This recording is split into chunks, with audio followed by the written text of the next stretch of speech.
Bienvenidos a Ellos Viven, el podcast de cine. En esta ocasión estamos en el episodio número 17 para hablarlos sobre lo que fue el cine en el año 2020. Al momento de grabar este episodio estamos en enero de 2021 y pronto, el 25 de enero, se cumplirá un año desde que nosotros decidimos empezar este proyecto para hablar más de cine. Y bueno, hacerle llegar a ustedes, nuestros escuchas, el sentido que nosotros le damos a este arte que está tan presente en nuestro tiempo. Y como todos sabemos, 2020 por fin ha terminado y fue un año en el que ocurrieron gran cantidad de acontecimientos y que definitivamente quedarán grabados en los libros de historias y así como siempre, afortunadamente, hubo cine. Y bueno, hoy hablaremos sobre las películas y series que nosotros consideramos como más relevantes y para ello, como siempre, tenemos a Luis Pineda. Hola Luis. Hola, hola a todos, feliz año. Estamos ya aquí, un nuevo año para hablar nuevamente de películas. Qué alegría que estamos un año más para hablar más de cine y como siempre tenemos a Enrique Pineda. Hola Enrique. Hola Robert, ¿qué tal? Ya le dijiste, 2020 fue un año caótico y bueno, ahorita vamos a hablar si fue así también en el cine. Y bueno, podríamos preguntarnos qué hubo de cine y aunque nuestras escuchas se preguntarán de qué hablaremos, tenemos una larga lista de películas y bueno, de series también que queremos mencionar. Y bueno, no sé por dónde quisieran empezar, chicos. Sí, como ya dijiste, fue un año, bueno, el año de la pandemia, ¿verdad? El año de la cuarentena y esto también afectó duramente a la industria cinematográfica. Hubieron muchas películas que se tuvieron que posponer, muchos rodajes que se tuvieron que interrumpir, ¿verdad? Y luego reanudarse con todos los protocolos. Ya saben, ¿verdad? En una producción trabajan cientos de personas, entonces es bastante difícil eh, aplicar los protocolos a las producciones cinematográficas. Aún así hubo cine, ¿verdad? Hubo bastante en el streaming, Netflix, salió Disney Plus también, eh, muchas películas, muchas series también. Y también, bueno, nos quedamos con ganas de algunas, ¿verdad? Algunas que por lo de la pandemia justamente se retrasaron, como lo fue la película de James Bond, No Time to Die, estaba para marzo por ahí y se tuvo que posponer un año incluso. Quiero ver otra que se me viene a la mente, es el remake de Spielberg de West Side Story, musical que se iba a estrenar en diciembre y también se movió prácticamente un año. Entonces fue un año en el que esperamos algunas, no las tuvimos, pero bueno, quedan para este 2021. Sí, que lastimosamente fue como un golpe bajo para las salas de cine y pues creería que está en apogeo los sitios de streaming para ver películas o series. También tenemos varias películas que afortunadamente se pudieron mostrar en las salas de cine, pero que a nuestra consideración no es lo que nosotros completamente esperábamos. Pero bueno, empecemos sobre lo que fue el cine en el 2020.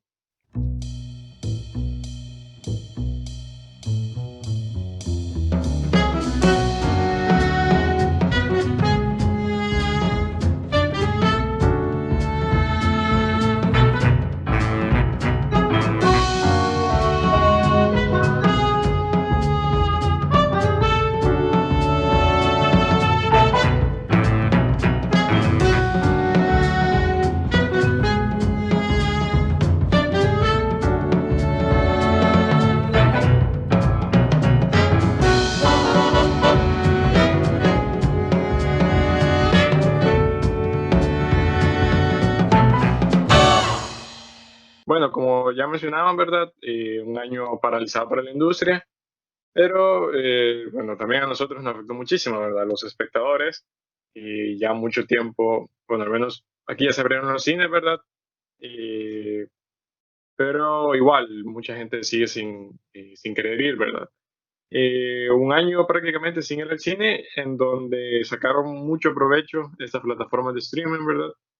Y entre las películas, bueno, Netflix sacó muchas películas, unas con grandes nombres detrás de ella, grandes directores, por ahí, bueno, Mank, The Five Bloods, eh, películas que también las hablamos en su momento, y bueno, otros también, Apple es uno de los que últimamente se ha metido.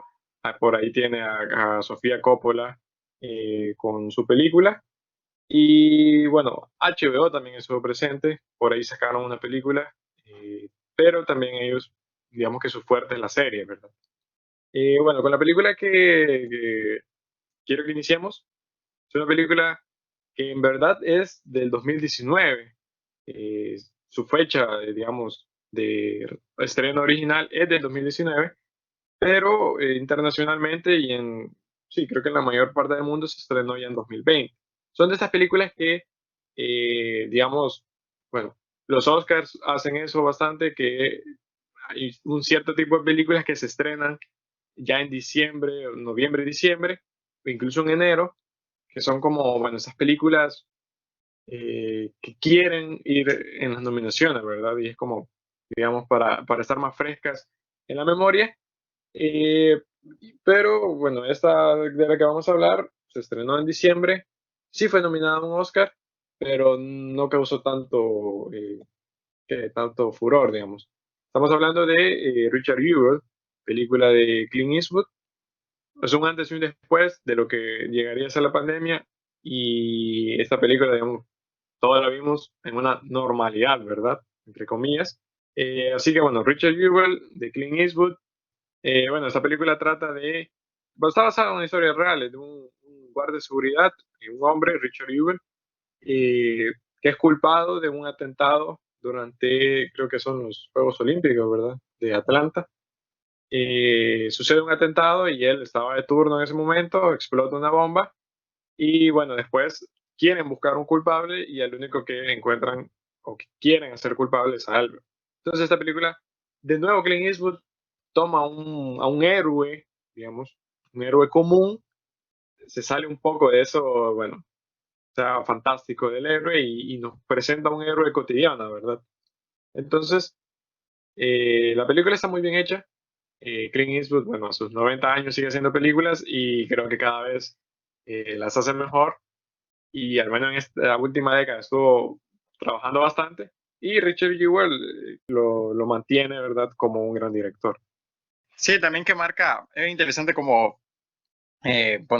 pongamos o podemos poner esta película ya como el fin de una década cinematográfica para Clint Eastwood, ¿verdad? Una década en la que estuvo bastante activo, ¿verdad? Que prácticamente desde el 2013 por ahí, cada año vino sacando una película.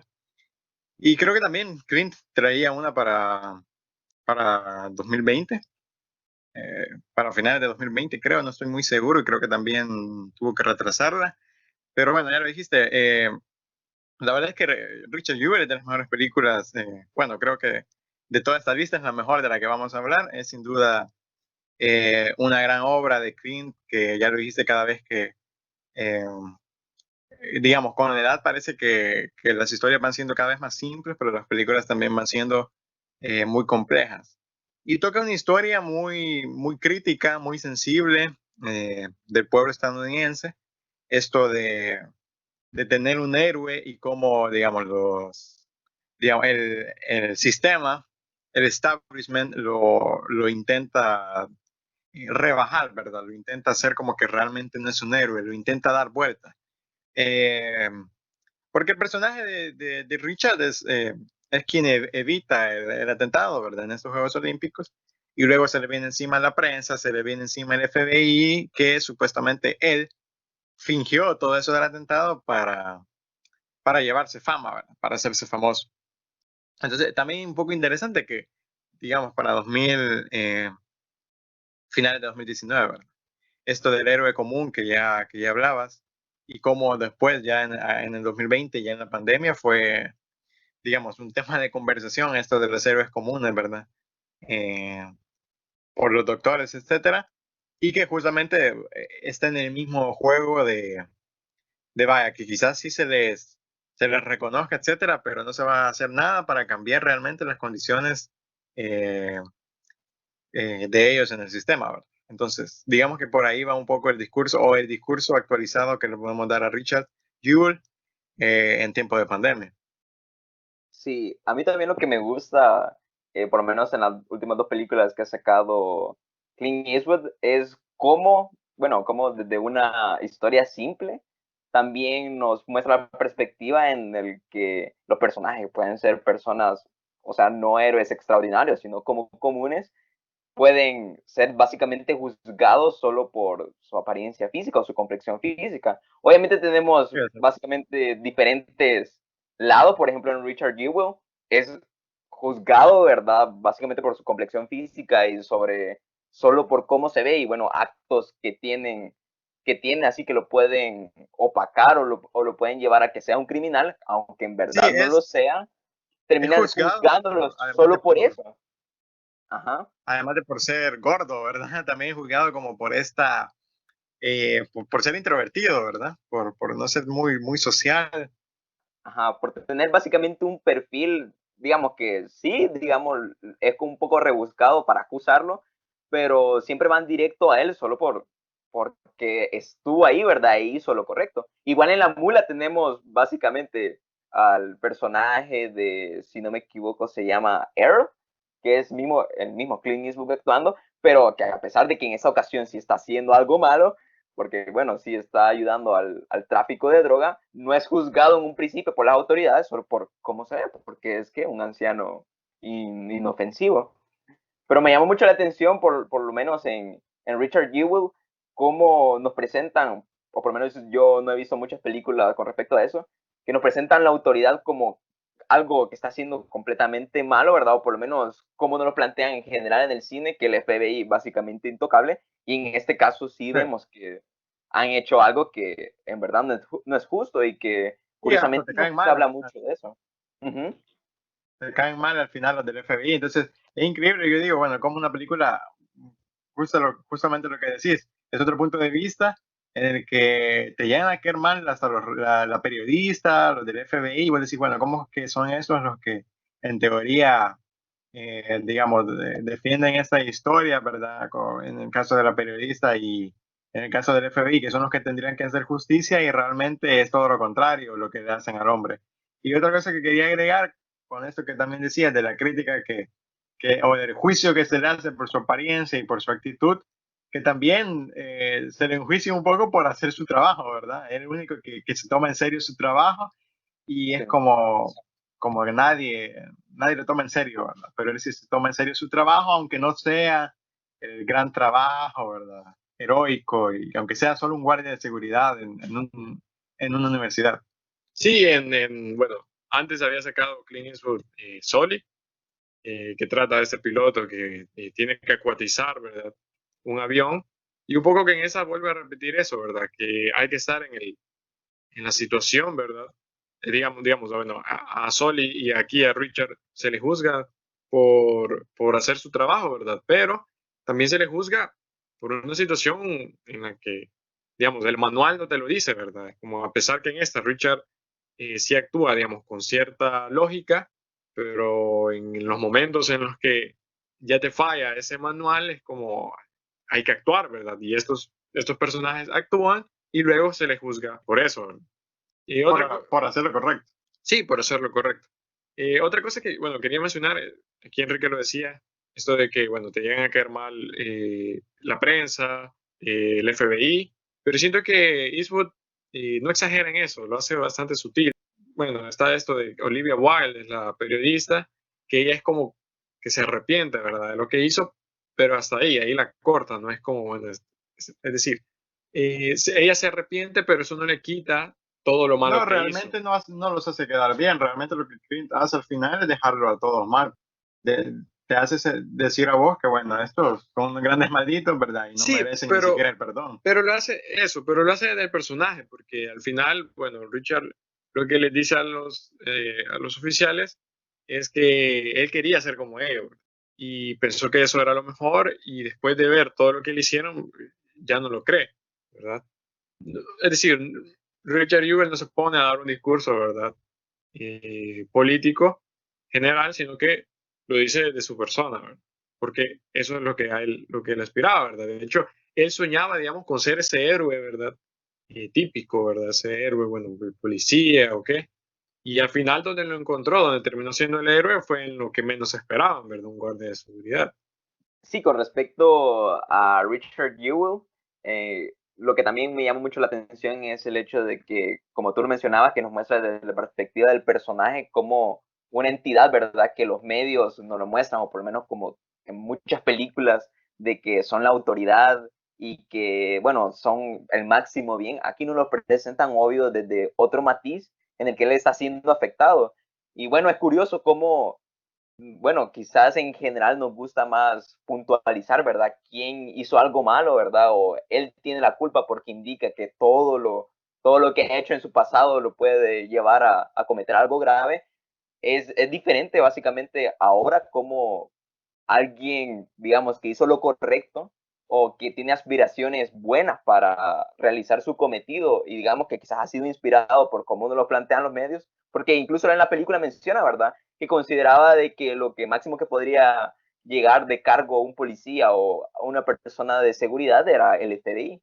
Pero al final él, por seguir, digamos, esa idealización que tenía como básicamente entidad que era el FBI, él se da cuenta que no, que básicamente no tenemos solo un bando de bueno, un bando de malo, sino que también tenemos así como un degradado, un matiz de lo que una entidad puede ser para, digamos, para ese país y para sus ciudadanos, generándoles bien o mal. Sí, un poco que, bueno, a través de la película, Richard Jewell se va dando cuenta que el mundo no es solo blanco y negro, ¿verdad? Hay varias veces que él intenta cooperar con los agentes del FBI sin darse cuenta que son los malos, ¿verdad? Y digamos que, bueno, la película es también él va descubriendo todo eso, ¿verdad? Por su cuenta, un poco como un niño, ¿verdad? Que ya va descubriendo cómo funciona el mundo. Bueno, Richard Jewell, esta es la primera película de la que hablamos y un poco que nos da la pauta para muchos temas que vamos a hablar de ahora en adelante en las siguientes películas. Aclarar que este no es un listado, ¿verdad? No es un top, si bien sí consideramos a Richard Jewell quizá como la mejor del año, pero no vamos poniendo un número a cada una, ¿verdad? Bueno, Richard Jewell también nos habla un poco del papel de la mujer en el cine. Y aquí, si bien la historia de Richard está bastante presente en la figura de la madre, interpretada por Katie Bates, que es un personaje bastante fundamental en la película. Richard se ve bastante influenciado por ella y ella también ya toma, de hecho, protagonismo en el caso de él. De hecho, da una declaración que cambia mucho la perspectiva sobre lo que le están haciendo a él. Y si hablamos, bueno, de la madre, también hay que hablar del padre, ¿verdad? Otro tema que vamos a estar hablando bastante en este listado es un tema ya recurrente desde el Hollywood clásico, que es el padre ausente. En Richard Jewell se ve ejemplificado en que, bueno, él vive solo con la mamá, el padre los abandonó, y siempre está este padre, esta figura del padre sustituto, ¿verdad? Alguien que viene a reemplazar a ese padre ausente, que aquí, bueno, era Sam Rockwell, ¿verdad? Es el abogado. Entre otras cosas que vamos a hablar, bueno, esta película tiene bastante carga política y muchas de las que aparecieron en 2020 lo tienen. Hay que recordar que en Estados Unidos fue año de elecciones y bueno, hay unas que la crítica que hicieron por ahí está mejor dicha que otras. Y justamente nos vamos a pasar para hablar de ya una segunda película. Vamos a hablar de The Trial of the Chicago Seven o El Juicio de los Siete de Chicago, película de Netflix dirigida y escrita por Aaron Sorkin, escritor de La Red Social, por ejemplo. Y bueno, esta película vuelve a tocar un tema parecido al de Richard Jewell, son siete personas, al principio ocho, la llevan a juicio injustamente por manifestaciones que se dieron durante una convención demócrata en los Estados Unidos durante la década de los 70. Entonces, al menos en mi opinión, creo que Richard Jewell trata mejor lo que quiso tratar esta película, que resulta ser, por lo mismo que mencioné, este es un año de elecciones en Estados Unidos, resulta un poco publicitaria, ¿verdad? Sí, la diferencia con Richard Jewell, podríamos decir, es que realmente la otra es medio hippie, ¿verdad? Además de que los personajes son unos hippies y estamos en los 60. También el tono un poco de la película, eso, es decir, es bastante política, el discurso ya es demasiado político, propio de Netflix, que este año se volvió todavía más político por lo de las elecciones que ya decimos. Eh, y vamos a ver, es curioso, después lo vamos a analizar con otras dos películas que tocaremos, de cómo Netflix, digamos, ya escoge su bando. Las otras dos películas son Mank y The Five Bloods de Spike Lee, en donde claramente se ve en qué bando político está. Esta, por ejemplo, es una declaración demócrata.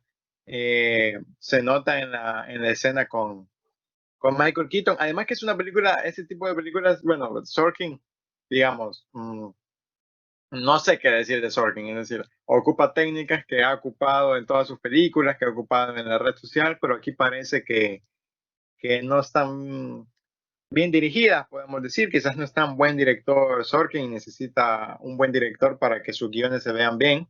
Sí, yo creo que eso es lo que le hizo falta un poco, ¿verdad? Quizá Fincher, digamos. Hay muchas veces que la película, bueno, lo decíamos creo cuando ya hemos hablado de la red social, que marcó un poco el tono de las películas de la década, ¿verdad? Sí. Pero aquí Sorkin intenta hacer lo mismo un poco que hizo Fincher en la red social y no le sale. Sí, hace lo mismo de estos diálogos paralelos, de completar estos diálogos de un tiempo con otro tiempo. Eh, No, y utiliza, las conversaciones, recuerdo que hay... sí, las conversaciones, es como el ritmo del guión, el ritmo de los diálogos es prácticamente el mismo que el de la red social, algo clásico de Sorkin, y, es decir, esto no es malo, es un gran guionista. Pero también parece, es curioso porque Fincher y Sorkin hacen una película para Netflix el mismo año, ¿verdad? Cuando ya juntos habían realizado la mejor película de la década. No sé, quizás Netflix los separa, ¿verdad? Para que no hagan obras maestras y para que hagan estas obras pseudo intelectuales y políticas eh, que, claro, le conviene, ¿verdad? Lo que hablábamos también un poco es que es ese tipo de películas de, bueno, hay un montón de actores reconocidos, ¿verdad? Y es como, hasta el papel más mínimo le voy a dar aquí a alguien, ¿verdad? O a un rostro conocido, como es Michael Keaton, que aparece de ex eh, secretario de seguridad, ¿verdad? No, sí, para mí el peor es Sacha Baron Cohen, Sí, que en el año en que saca la secuela de Borat Borat y que sale se haciendo de hace, hip. sí, en esta de hippie, es el revolucionario que se pone, en un momento se pone a hablar de la revolución cultural y no sé Sí. qué más. Entonces es una película, digamos, con un discurso político que te lo escupen a la cara, con una corrección política llevada al extremo, porque hay de todo, están los hippies, está el personaje de color en el juicio, ¿verdad? Que te lo remarcan y remarcan a cada rato que el juez lo odia, ¿verdad? Que el juez es un gran racista. Está el abogado malo, pongámoslo, el abogado que es el malo, que es interpretado por Joseph Gordon-Levitt, Y está el que jefe, que es todavía más y malo. es del jefe, que todavía es más malo, y está todavía el secretario de seguridad de Nixon, que todavía es más malo, por supuesto, porque es de Nixon. Eh, pero la diferencia entre Richard Jewell y este es que Richard Jewell, como lo dijimos contra los del FBI, te hace que lo sientas mal, ¿verdad? Aquí solo te hacen quedar mal al juez, pero no hacen quedar mal al abogado, que es como un títere y que te lo intenta recomponer o te lo intenta reivindicar para el final de la película y a uno le cae mal y a uno no le importa, pero claro, como le pusieron un rostro conocido como Joseph Gordon-Levitt, hay que hacer que le caiga bien al final a la gente, cuando es quien nos enjuicia a todos prácticamente. Entonces, a Sorkin le falta y a Netflix una gran madurez para dominar este discurso político como si lo hace Screen y como si lo hace con una gran crítica, como ya lo dijimos, y con un gran personaje. En cambio, aquí no hay un personaje que guíe todo. Eh, y está el personaje de Eddie Redmayne, que para mí me confirma que Redmayne, así se dice, creo, es mal actor. Es decir, hizo de Stephen Hawking y vale, le salió el Oscar. Quizás es la única buena, pero después actúa malísimo y en esta película actúa increíblemente mal. Además de las sobreactuaciones también de Baron Cohen, etcétera. Pero bueno, en conclusión es eso, es una película, un mix de un escritor bueno, un mix de varios actores disque buenos y nada, de corrección política y de tratar de, con una película de los 60 hippie, con una historia hippie, eh, hablar de temas actuales, ¿verdad? De temas actuales que dejan en mal a la película y dejan en mal a Netflix porque ni modo, tienen que escoger un bando político en un año que fue de elecciones. Sí, bueno, Matt Rylance y Fran Langella, que hacen, pues. Ellos sí son buenos actores, ¿verdad? Sí, son los Eh, únicos que actúan bien. Hay algo que decía Sebastián De Caro, un crítico y director de cine de Argentina, que decía que ahora las películas solo se interesan en el ritmo, ¿verdad? Como, y esta película lo demuestra, es como llenarte en bastante información y bueno, mantenerte, digamos, entretenido, que la película no pierda eso mismo, el ritmo, pero no preocuparse por la puesta en escena, ¿verdad? Y es a lo que Sorkin, la puesta en cámara, y es lo que Sorkin falla terriblemente en esta película. Eh, ya lo habíamos mencionado cuando hablamos de Mank, que Netflix un poco que empieza a contratar directores o en este caso un escritor reconocidos, los deja hacer su película, pero bueno, no por tener a estos rostros conocidos es que ya sos un gran estudio. Y como decía Enrique, tiene esta postura política bastante clara y bastante publicitaria. Si no, vean también, hay bastantes documentales que demuestran esto, que obviamente, bueno, no llegan a ser tan famosos como estas películas. Bueno, pasamos a la siguiente película de la que vamos a hablar, y aquí vamos a romper el molde totalmente, porque, bueno, no es una película, pero si hablábamos de, bueno, Richard Jewell y El Juicio de los Siete, que, bueno, ambas películas tratan estos casos de personas que son enjuiciadas como chivo expiatorio por querer sacar a un culpable y poner en alto a la justicia estadounidense, pues hay una serie que lo hizo bastante bien este año. Estamos hablando de Perry Mason, una serie de HBO que fue producida por Robert Downey Jr. y por su esposa y protagonizada eh, por Matthew, ¿cómo se llama? Matthew Rhys. Matthew Rhys. Ujú. Eh, bueno, esta serie trata de una mujer cuyo hijo es secuestrado, bueno, una pareja cuyo hijo es secuestrado, y al pagar el rescate, bueno, el niño, un bebé, muere. Y después buscan un culpable y crean un juicio en torno a la madre para culparla del asesinato del bebé. En esto entra este personaje, Perry Mason, que bueno, quizá algunos lo conozcan, personaje de, creo que de los, fue de Sí, unas, realmente son unos tipo, bueno, no son cómics, pero sí son son como como cuentos historietas, o son como, historias. sí, historias que se publicaban así cortas en un periódico sobre un detective. Bueno, no, perdón, sobre un abogado. Y ocurrió una serie en los 60 que fue la serie original de Perry Mason, en la que él era un abogado. Y seguramente la mayoría lo conoce por eso, ¿verdad? eh, si es que lo conocen. Ahora en esta serie intentan ya tocar un poco más de trasfondo, darle un poco más de trasfondo a la historia de Perry Mason. Él inicia como un detective privado, y es un detective, digamos, medio, eh, no sé, como uno no lo podría tomar en serio cuando lo ve, ¿verdad? Es como medio descuidado, ¿verdad? Irreverente, Es medio, gracioso. sí, irreverente, es medio rebelde, así, ¿verdad? Anda mal vestido, Es alcohólico. es alcohólico, tiene un montón de problemas, ¿verdad? Y es como, tiene un método extraño, ¿verdad? Él va y se mete directamente en la casa que se tiene que meter, o... Sí, además que es como un detective privado, pero es medio clandestino, ¿verdad? Entonces como que no tiene un Sí, código, digamos, que seguir y hace lo que quiere para hacer su trabajo, ¿verdad? Eh, También, bueno, esa serie, recuerdo eh, que muchos al principio era como que lo criticaban por compararlo con este Perry Mason de la serie vieja, ¿verdad? sí, una Decían, completa estupidez. Uno va a ver a IMDb las críticas de los usuarios y toda la gente criticaba que este no es Perry Mason, decían, ¿verdad? que es muy Que joven, es muy joven, que era muy vagabundo, que Perry Mason era un hombre que era un abogado, no era era un detective. abogado, que se vestía bien, que era un hombre correcto. Entonces, todo el mundo criticando, ¿verdad?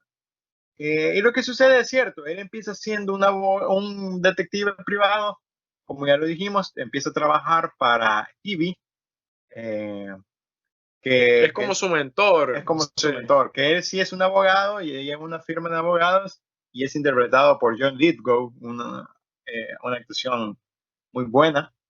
Y lo que sucede es que este abogado empieza a llevar este caso que ya mencionaba de la mujer, ¿verdad? Que se le murió el hijo.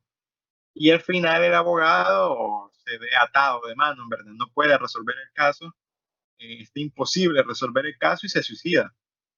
A lo que Perry tiene que dejar su trabajo de detective, ¿verdad? Eh, y dedicarse a ser abogado. Su ayudante, la señorita ¿qué? No recuerdo el nombre. Bueno, su ayudante ¿cómo se llama? Lo convence de que él es quien tiene que llevar el caso, él es quien tiene que dejar el lado de detective y que volverse abogado. Y ya para los últimos episodios, últimos 4 o 3, no recuerdo bien, Perry justamente se convierte en el abogado y él es quien lleva a cabo el caso.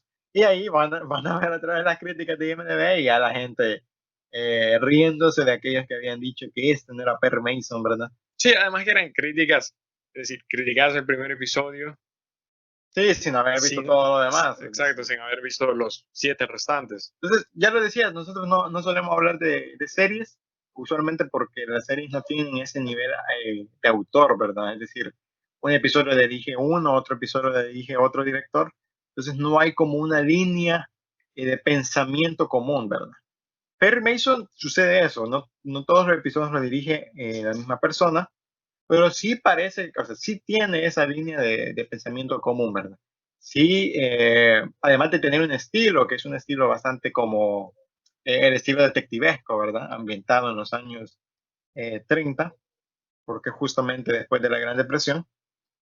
Además de ese estilo narrativo y ese estilo fílmico, sí se nota que hay una intención de dar un mensaje crítico alrededor de lo que es el caso, ¿verdad? Y de lo que son los personajes. La verdad es que la serie toca mucho el tema de lo que es la justicia, del significado de la justicia. Perry dice la frase, ¿verdad? Para mí hay dos cosas, lo que es justo y lo que es correcto, dice.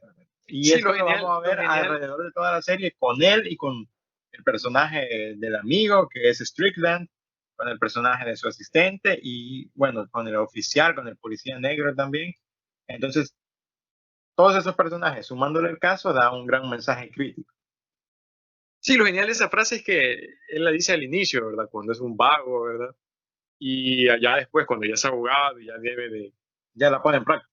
sí, digamos, uno dice, bueno, ya dejó en el pasado eso, ¿verdad? Del detective, esa faceta del detective, ¿verdad? Y ahora ya es alguien, ya un profesional, digamos. Y al final, bueno, la serie termina con un gran significado de esa frase. Él termina prácticamente volviendo a eso, pero ya siempre en esta fachada de el abogado, digamos. Es todavía más peligroso porque es como si portara una máscara, ¿verdad?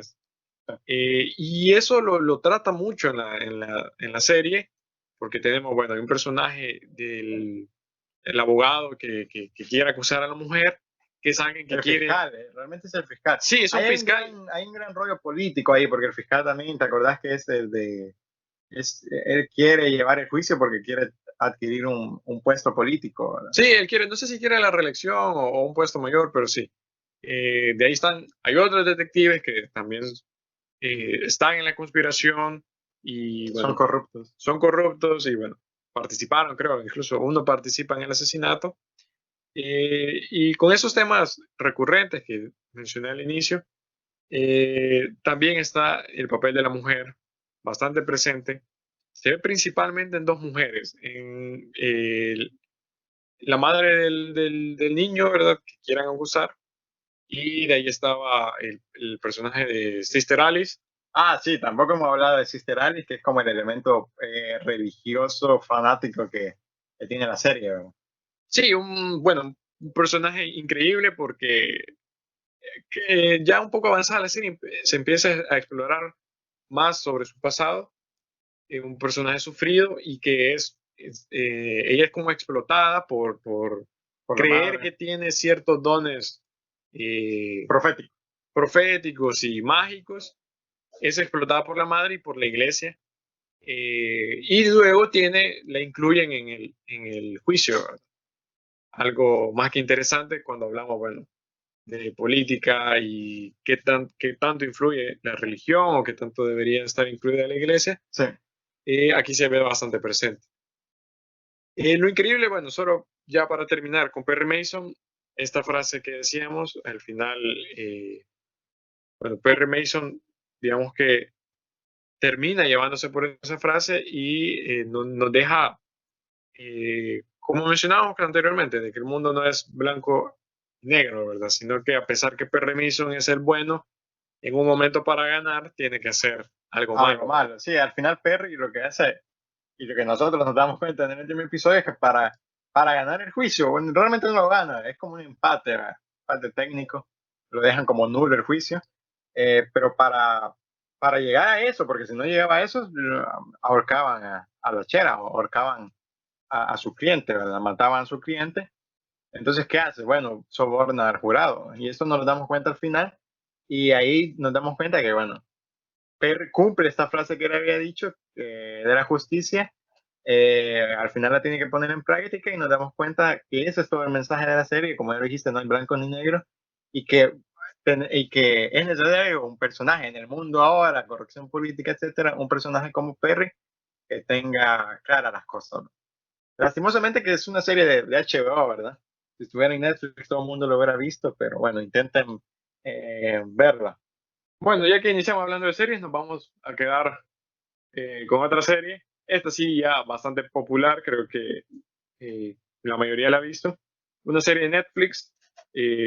Así que vamos a hablar ahora de The Queen's Gambit. Serie escrita, bueno, creada, escrita y dirigida en su totalidad de episodios por Scott Frank. Como ya lo mencioné, fue una serie bastante popular.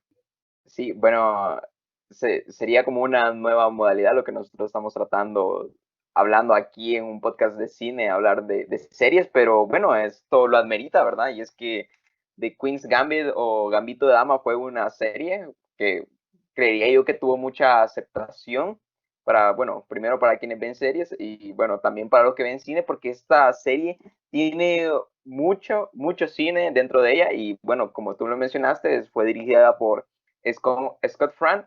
Bueno, esa serie llama la atención, ¿verdad? Cómo es que a nivel general, ¿verdad? Cuando hablamos de un juego, ¿verdad? Bueno, de este deporte que es el ajedrez, que definitivamente está arraigado en básicamente todas las culturas, y cómo en esta serie no lo presentan, ¿verdad? Siendo no el tema principal, porque aquí lo que en general habla es sobre la historia del ajedrecista y bueno, no nos habla mucho sobre el ajedrez en sí, cómo es el juego, sino nos lo presenta, ¿verdad? Como el enfoque que ella le da sin tanto explicarnos cómo son las jugadas. Y bueno, ahí, digamos, lo que me llama la atención es cómo esta serie creó gran impacto y bueno, también llamó la atención y la popularidad del ajedrez aumentó, por lo menos en páginas como en chess.com podemos ver que hasta tenemos el personaje de ella como jugadora y muchas personas se vieron básicamente influenciados a querer aprender o jugar más por esto que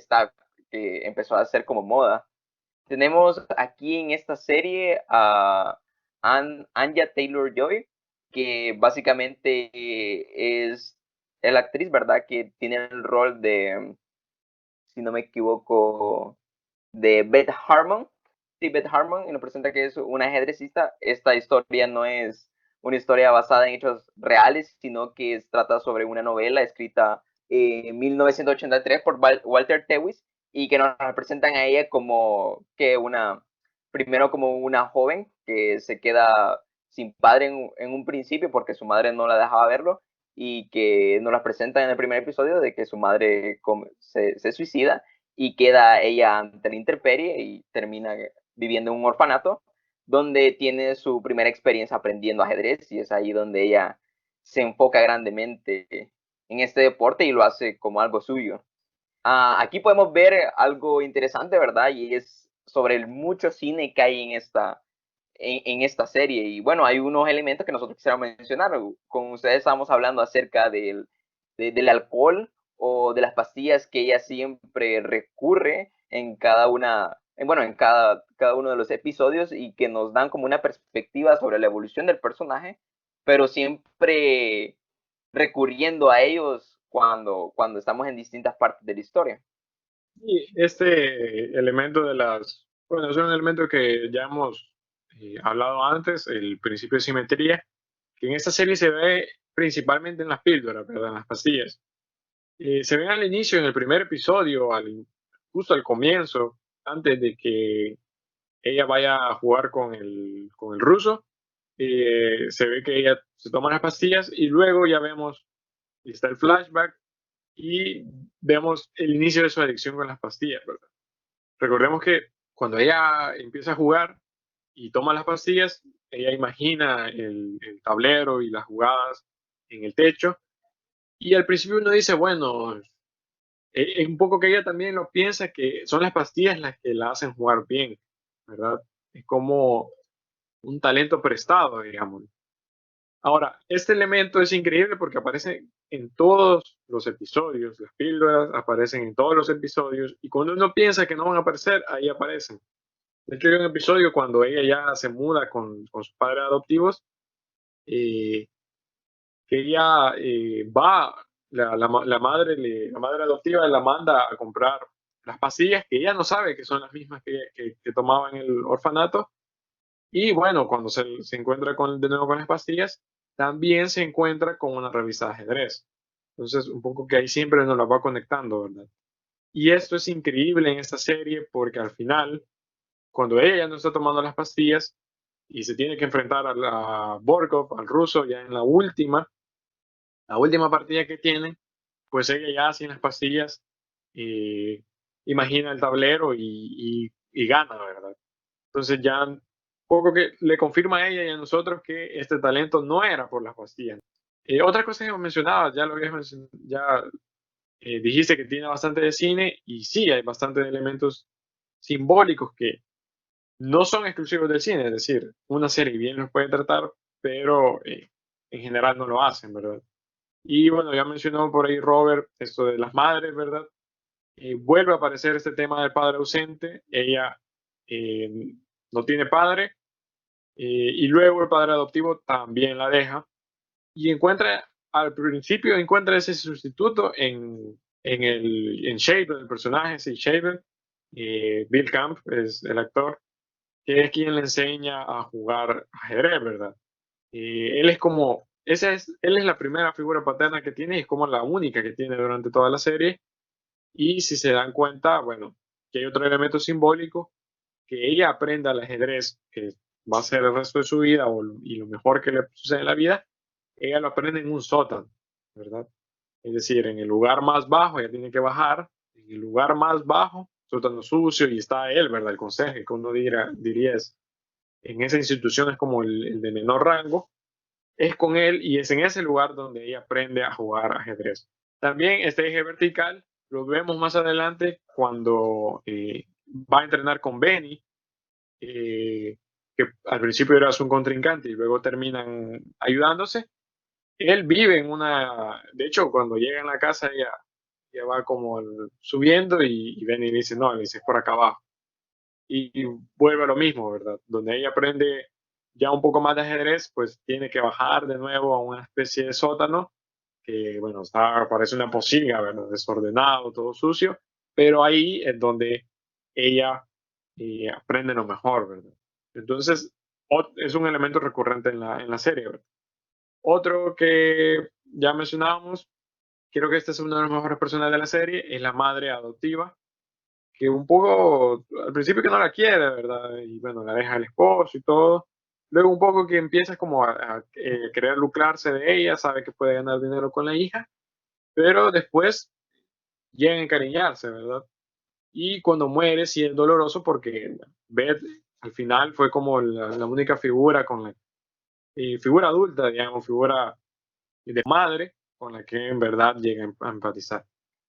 Bueno, en definitiva, Queen's Gambit, bueno, por lo menos a mí fue una serie que me gustó bastante, a pesar de que yo no soy mucho de ver series y también tiene eso, lo que tú mencionabas, de que aquí ocupa mucho el lenguaje cinematográfico, por lo menos no termina siendo la típica serie en la que pues hay que ver unos 20 episodios para poder llevarle el hilo, o por lo menos que hay episodios en los que sabemos que son de relleno, porque así termina siendo bueno, quizás el objetivo de generar tanto contenido para que se alargue esto. Y bueno, en definitiva, esta es una miniserie y que a mí me llamó mucho la atención, ¿verdad? Cómo va en desarrollo el personaje de Beth Harmon y cómo nos la presentan como básicamente un ajedrecista que sí vive en su mundo y que desafortunadamente, como tú lo mencionabas, sí, el papel de la madre adoptiva fue un buen papel, pero sí, fue triste el hecho, por lo menos como lo presentan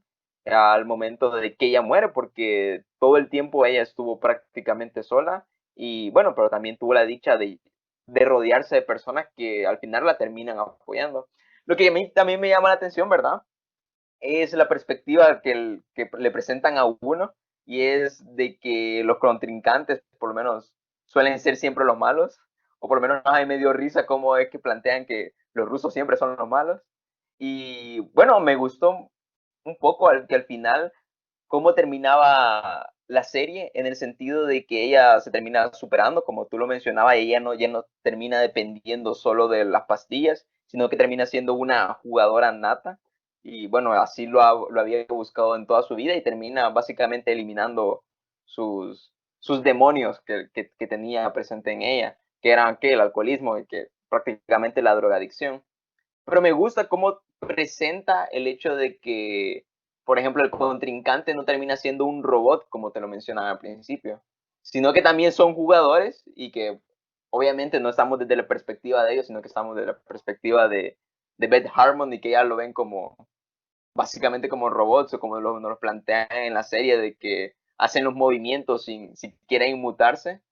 Al final veo que nos lo presenta como un deporte, ¿verdad? Que está presente en la sociedad. En quién no sabe acerca del ajedrez y, bueno, quién quizás no lo disfruta en ello.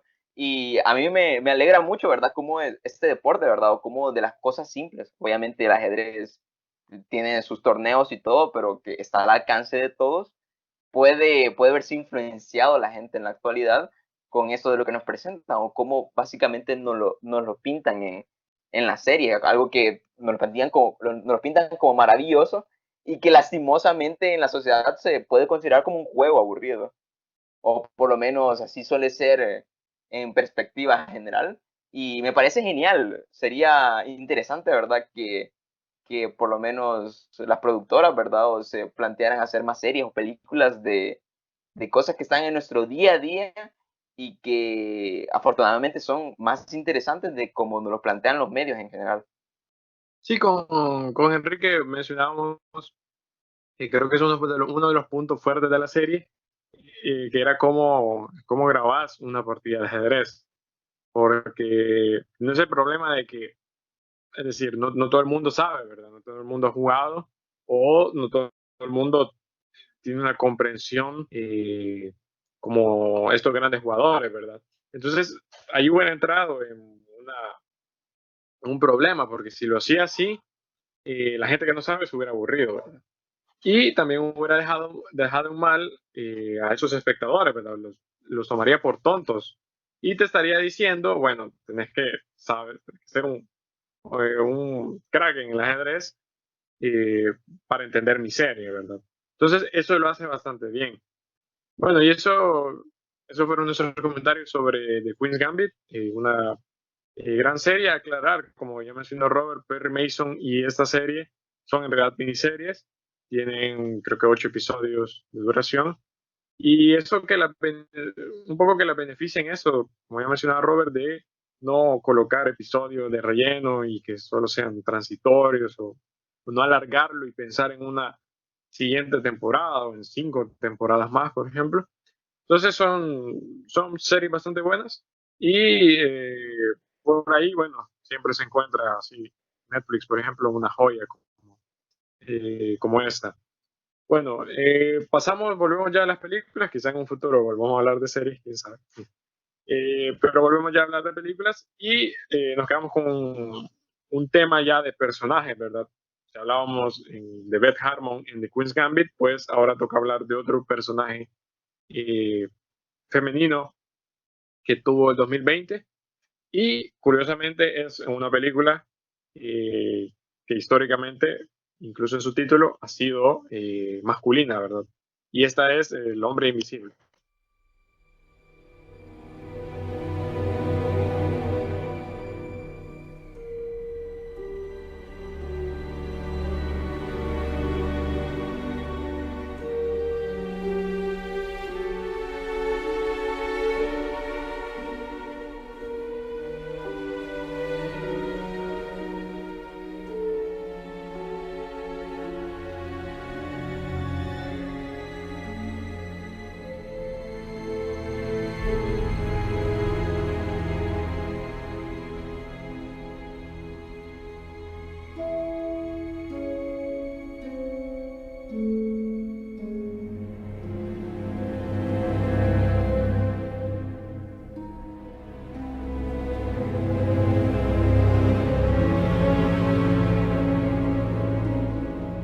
Bueno, El hombre invisible fue de esas películas que salieron ya, fueron de las últimas que se pudieron ir a ver al cine, al menos aquí también en el país, antes de que se cerrara todo, ¿verdad? Y fue una película que quizás no llamó mucho la atención o quizás, bueno, por eso mismo del hombre invisible, quizás la gente dijo, ay, otra vez, el hombre invisible, ¿verdad? ¿Qué se puede contar? Es decir, ¿qué se puede contar ahora? ¿Qué se puede contar en 2020? Eh, con un personaje, con un monstruo de allá de los 30, ¿verdad?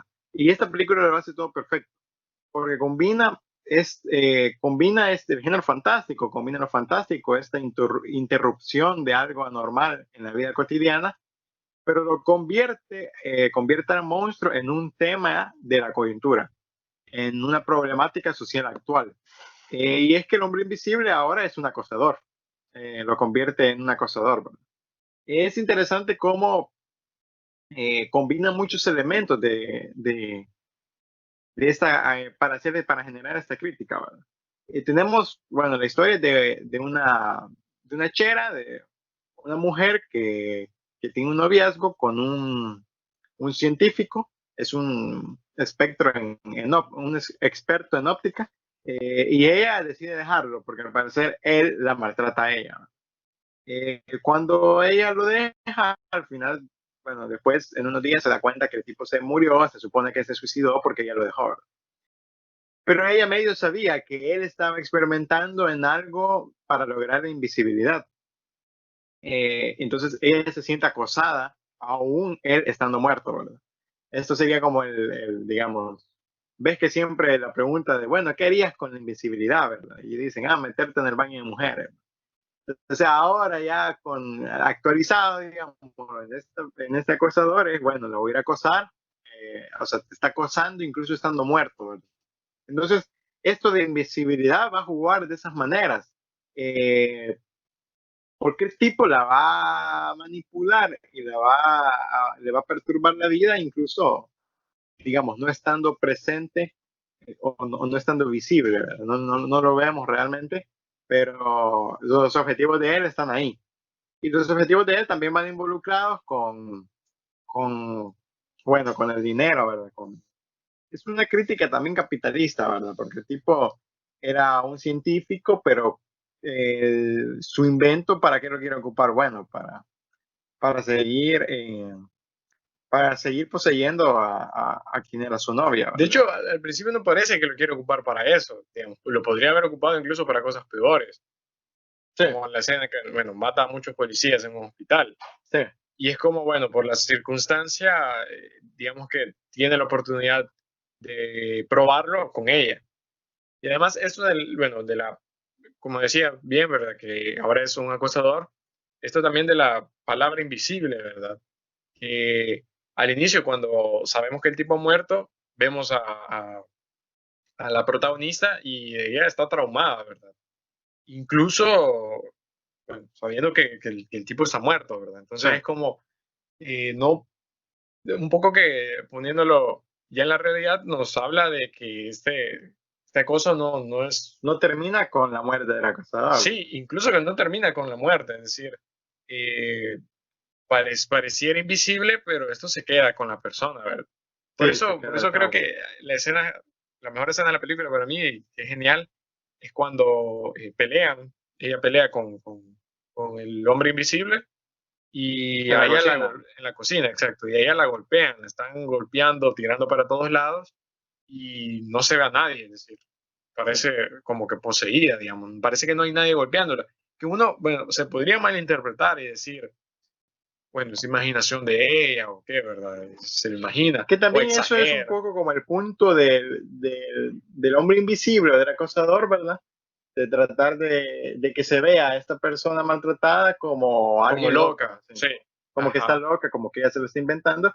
Y también creo que el gran punto de esto, el gran mensaje de esto, de esta invisibilidad como enemigo, es que quiere simbolizar que aunque puede ser uno, porque estamos hablando del hombre invisible, pero puede ser cualquiera también, ¿verdad? Sí, lo generaliza, ¿verdad? Eso creo que es lo más importante. Y como, bueno, ya mencionabas, bueno, vemos ese trayecto, ¿verdad? De locura, digamos. Todas la creen loca a la protagonista, que hasta la llegan a internar en un hospital. Y al final, bueno, ella es la que, ella sola se tiene que ver camino, ¿verdad? Sabe ella que, eh, aunque lo compruebe, nadie le va a creer, ¿verdad? Sí, eso creo que es lo mejor de la película, digamos, el mejor mensaje en esta, bueno, en 2020, ¿verdad? En esta realidad, que ella toma conciencia, es decir, ella es una mujer que llega a ser consciente de cómo solucionarlo, ¿verdad? Y ¿qué es lo que hace? Bueno, eh, adquiere el traje, ocupa lo que ocuparon para matarla a ella para vengarse. Y uno diría, bueno, este mensaje de la venganza, ¿verdad? Lo mató, no, qué mala onda, ¿verdad? Pero no, ella lo tiene consciente, ella está consciente y ella lo tiene claro, ¿verdad? Que había que vengarse, había que matarlo y sobre todo había que ocupar este mismo elemento que se ocupó en su contra. Un poco a lo perro Mace. Sí, un poco a lo Perry Mason, tener claro, ¿verdad? Que quizás no era lo justo, pero sí era lo correcto. Hay un elemento que me gusta bastante, bueno, de esas películas y, bueno, como ustedes ya mencionaron, este es básicamente una historia que ya se ha hablado nuevamente, que ya se manejó y, bueno, como lo presentamos ahora, como ya de una forma más actual, ¿verdad? Y es que el hecho de que nos presenten, ajá, aquí a la actriz, que creo que, si no me equivoco, es Elizabeth Moss, quien, quien termina siendo básicamente acosada, ¿verdad? Y que, ajá, nos lo presentan básicamente sin darnos explicaciones cómo es que el novio termina siendo invisible, sino básicamente ocupando el término de que decir que es científico, ¿verdad? Y que era un experto en óptica. Él siempre la iba a acosar porque ella sabía eso. Y bueno, me pareció bastante interesante, ¿verdad? Cómo podemos hacer así como un paralelo, ¿verdad? Con lo que tú mencionas de cómo estamos en la actualidad y es el hecho de que esto lo del acoso y bueno, el hecho de que no se escuche o por lo menos en la sociedad se hagan invisibles a hombres que no tendrían que serlo, ¿verdad? Y se tomen como locas a mujeres que en verdad están exigiendo algo que en verdad le está pasando y que lastimosamente solo ella lo ven. Me parece bastante interesante cómo podemos hacer básicamente ese paralelismo en lo que ocurre acá, ¿verdad? Que tenemos el caso del acoso y en el que lastimosamente solo ella tiene que convertirse también en alguien invisible para hacer justicia y que ya no esté el hombre, o en general, como tú lo decías, los hombres para, para poder vengarse básicamente, para que no le estén acosando. Me parece bastante interesante cómo ocupa esa idea de la invisibilidad sin dar tanta explicación, ¿verdad? Sin poner tanto el término científico, quizás, o las razones que ocupan para que él quede invisible, sino básicamente la lógica que ocupa en el conocimiento de ella de que él es un acosador y que hará todo lo posible. También me llama mucho la atención cómo es que nos presentan al final al personaje. Y me pareció bien curioso porque todo el momento, obviamente nosotros no lo vemos. Rara vez al principio le vemos la cara, solo lo vemos básicamente corriendo hacia ella, ¿verdad? O actuando de forma muy violenta, pero al final es cuando nosotros podemos verle la cara en sí, y es cuando vemos que cómo nos lo presentan, ¿verdad? Como alguien muy malo y que termina comiendo básicamente de su propio veneno del que él daba. Me parece bastante curioso cómo manejan ahí las muertes y quizás me parece bastante interesante ver la producción por cómo él ocupa esa, digamos, ese truco, ¿verdad? De fingir de que la otra persona ha cometido el crimen. Por ejemplo, cuando le ponen la mano le pone el cuchillo para matar a su hermana y ella básicamente al final de la película hace lo mismo con él. Le pone el cuchillo en la mano para que él finja que ha cometido suicidio. Y también me parece bastante interesante cómo es que para que haya justicia al final, ¿verdad? O por lo menos nos da la reflexión ahí, cómo es que tiene que ocurrir todo eso, ¿verdad? Que tiene que ser de forma callada porque en general, aunque haya ocurrido todo lo extraordinario, ¿verdad? Que hasta el policía se dio cuenta que había un hombre con traje de invisibilidad en su casa, ¿verdad? Y que en verdad le estaban acosando a ella, siempre buscaban básicamente no creerle, ¿verdad?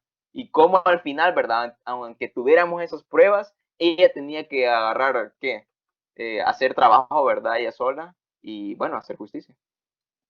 Bueno, si hablábamos de esta película con protagonista, bueno, series y protagonistas con protagonistas mujeres, eh, bueno, hay varias este año y hubo otra un poco bastante popular porque también es de Netflix, pero que no es muy buena, al menos a mi parecer.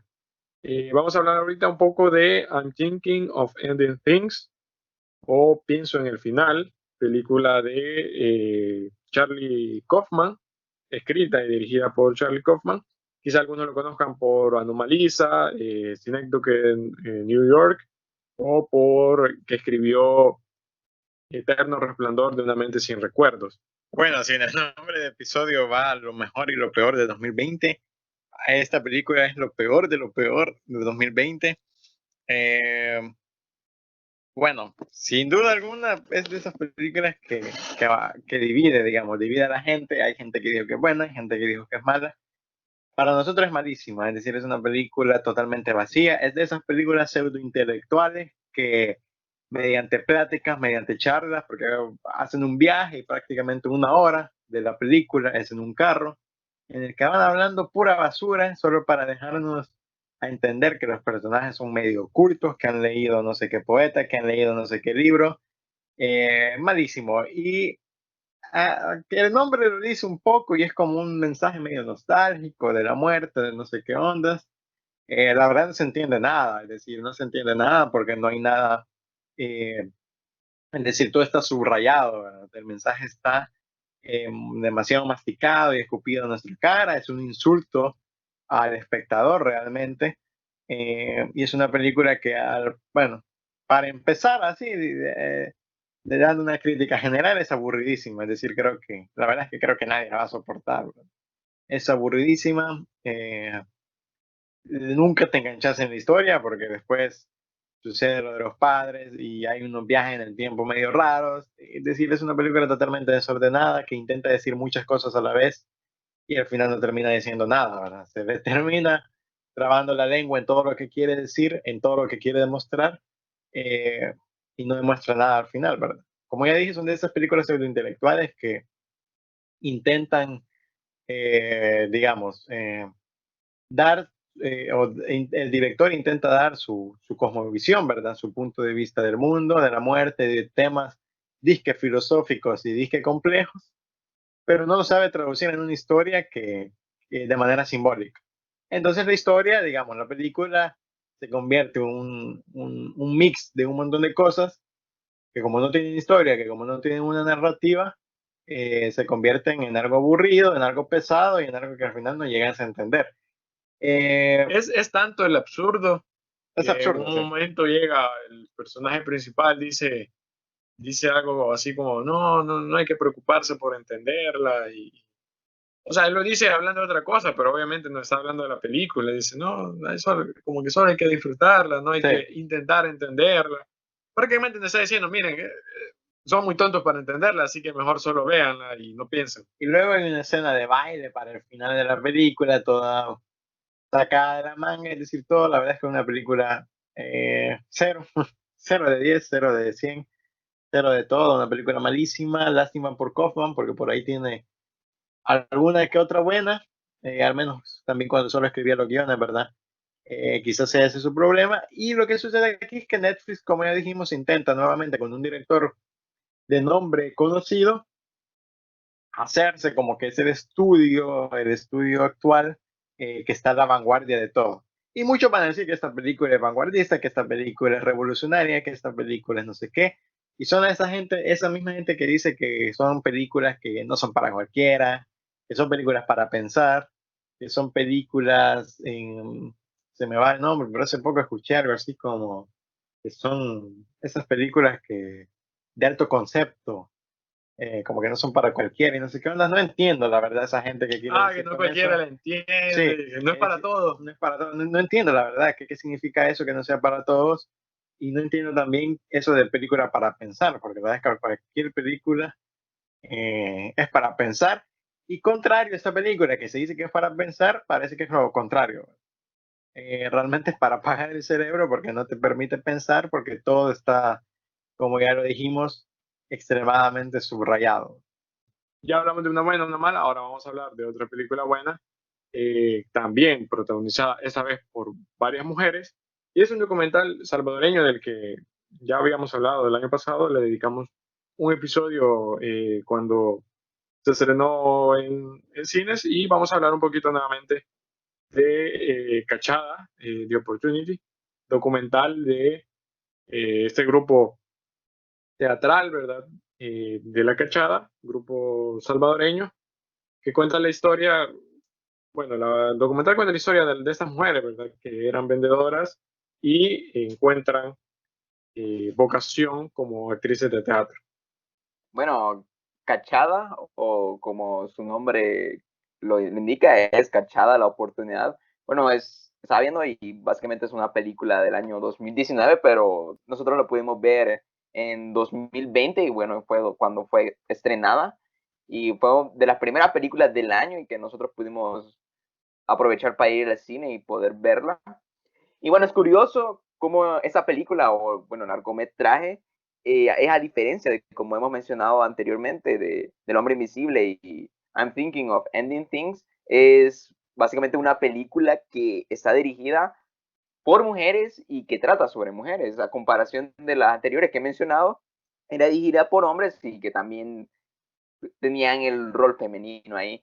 Y bueno, La Cachada, pues es una película de la que ya dedicamos un episodio y que, bueno, básicamente nos trae así, digamos, para hacer el análisis, el hecho de que es una película de nuestro país, de El Salvador, y que, bueno, también hace como un logro, ¿verdad? El hecho de presentarnos ahí, ¿verdad? A estas actrices, ¿verdad? Que hacen el rol de sus propios personajes porque nos hablan de básicamente de vendedoras del mercado o vendedoras, bueno, básicamente de la calle o que no tienen básicamente un oficio en una institución, por así decirlo, que deciden entrar al mundo del teatro y que lo toman eso básicamente como terapia para poder contar su historia. Aquí tenemos también a otra directora, ¿verdad? Que curiosamente también es una mujer hablando de, bueno, básicamente guiando la historia de las mujeres, que es Egli Larraínaga. Y bueno, esta es básicamente una película que cuando nosotros hicimos el episodio de este nos pusimos a pensar, ¿verdad? De cuál es el mérito, ¿verdad? De que el hecho de que en esta película podemos ver la realidad, ¿verdad? De estas mujeres y también nos podemos a plantear, ¿verdad? Que podemos tener básicamente una perspectiva más realista si es que nosotros vemos cómo ellas están en el trabajo de contar su historia y bueno, termina siendo básicamente más profundo el hecho de que estén contando su vida. No es básicamente una interpretación de, bueno, básicamente fingir algo, ¿verdad? O tratar de transmitir algo cuando ellas en verdad son lo que lo vivieron.